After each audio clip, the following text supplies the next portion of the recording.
lines, the National Enquirer going after President Trump's personal lawyer, Michael Cohen. This is the latest issue of the tabloid. Take a look, the cover story. Can't miss it. Trump's fixers, secrets and lies. Make no mistake, the timing of this attack comes as speculation grows that Cohen may turn on Trump because of the criminal investigation into him.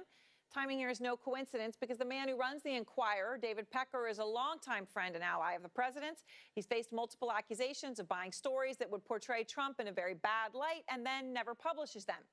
It's a practice known as catch and kill. One of those accusers was former Playboy playmate Karen McDougal, who says she had a months-long affair with the president. Now, Pecker denies any wrongdoing. After all, right, he's just helping out a friend. And there are other headlines involving former top Trump allies. The month after Trump fired Michael Flynn as national security advisor for lying to the vice president, the world-exclusive cover story was Trump catches Russia's White House spy, who it said was Flynn. And the same day it was reported the FBI raided former campaign chairman Paul Manafort's home, the Enquirer posted this story: Trump advisor sex scandal, Paul Manafort's sicko affair. Okay. To be clear, neither man has ever confirmed these stories are true.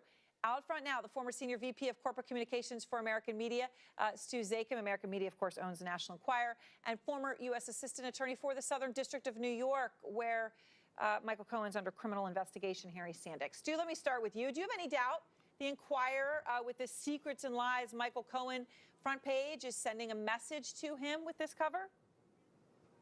Hi, Erin. Thanks for having me back. And absolutely, I don't think there is no hint. Their message is loud and clear that if you turn, this is only the beginning of what we can do to you. So it's in a sense a threat. I mean, the threat from, I suppose, a threat to Michael Cohen. Watch out, it can get worse. Well, it's a not so subtle way of delivering that message, and you have to understand the power that David Pecker and the National Enquirer have in this country. So whether or not Cohen does decide to testify and what he does say, this is a really simple way of delivering the message that we want you to play by our rules or else. And, or else. And because, Harry, here's the thing. As Stu says, the power they have. I mean, people can say, oh, the National Enquirer. Everybody reads the headline when they're checking out at the grocery store. People do see it. What does this cover story say?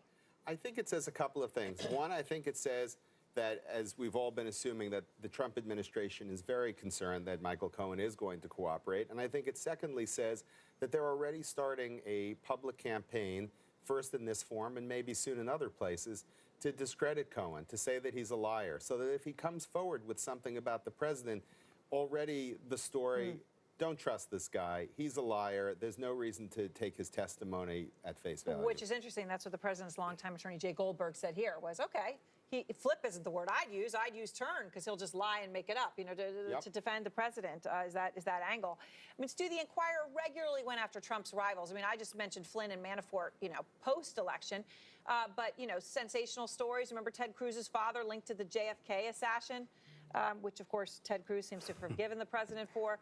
Ben Carson leaving a sponge in a patient's brain. And over the years, Trump has made his affection for the National Enquirer very clear. The National Enquirer did a story. They actually have a very good record of being right. I've always said, why didn't the National Enquirer get the Pulitzer Prize for Edwards and O.J. Simpson and all of these things? I mean, you can't knock the National Enquirer. It's brought many things to light, not all of them pleasant. Stu, in your experience, how close were Pecker and Trump? Pecker and Trump were very close, and they've been friends since the 90s, and when magazines ruled the universe in New York City. And Trump made a conscious effort to go after David Pecker and make him his friend. Because once again, Pecker at that point controlled a lot of eyeballs and a lot of public opinion. And what better way to influence public opinion than having a media friend? No, that's for sure. Now, Harry, this comes as we have more news on Stormy Daniels, her lawyer going ahead with a lawsuit suing the president for defamation.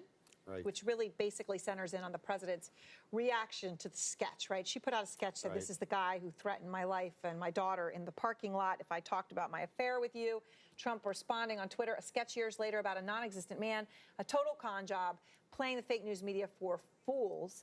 Con job, is there any way you can get a defamation lawsuit out of this? Obviously, they want to get him to to testify. I think it's hard to get a defamation lawsuit out of this for a couple of reasons. One reason is you're suggesting this is within what we would call the opinion privilege in a defamation context. You're allowed to express opinions without running afoul of defamation law. Even as a president with Even a powerful as a president. opinion. And in fact, there's a question about whether, because he's doing this as president, if this is somehow within the scope of his role as president, there's an absolute immunity from a Supreme Court case in 1982 when the president acts as president. It's not clear here whether he's acting within the perimeter of his role as president, but if he is, that would be another immunity. I think we're going to see a motion to dismiss in this case, would be my prediction. All right. Thank you very much, both of you.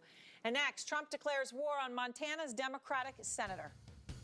Well, I know things about Tester that I could say, too. And if I said them, he'd never be elected again.